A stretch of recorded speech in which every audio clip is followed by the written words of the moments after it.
Long hours and stress are to blame, according to Dr. Peter Orton, who put the research together for BMJ Open, which is an online-only medical journal. Good morning.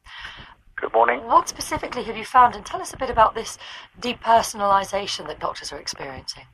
Well, thank you. Our study was looking at 600 NHS GPs in Essex, and of them we found 1 in 2 were emotionally exhausted, but more particular, 4 out of 10 were depersonalised, and that's a feeling of insensitivity and unfeeling towards their clients or patients. But furthermore, their personal accomplishment or satisfaction of themselves was very low at 1 in 3.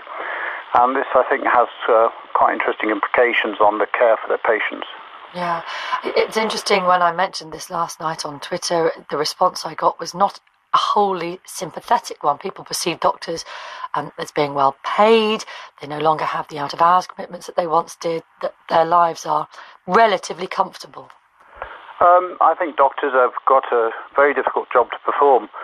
They're increasingly finding the workload, coping with the changes, and dealing with beginning of illness out in the community, a lot of ambiguity. I think they're often working long hours and coping with a lot of changes. I think they're actually working very hard, and despite all this, our study showed they were performing well.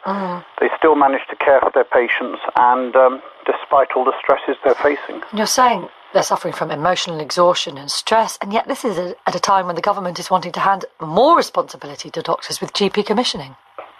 Yes, there's lots of changes going on, and I think our study is making an awareness of the size of the problem, and steps need to be taken to change, not only within practice but also with the health authority people, to improve the support for practices and internal workings.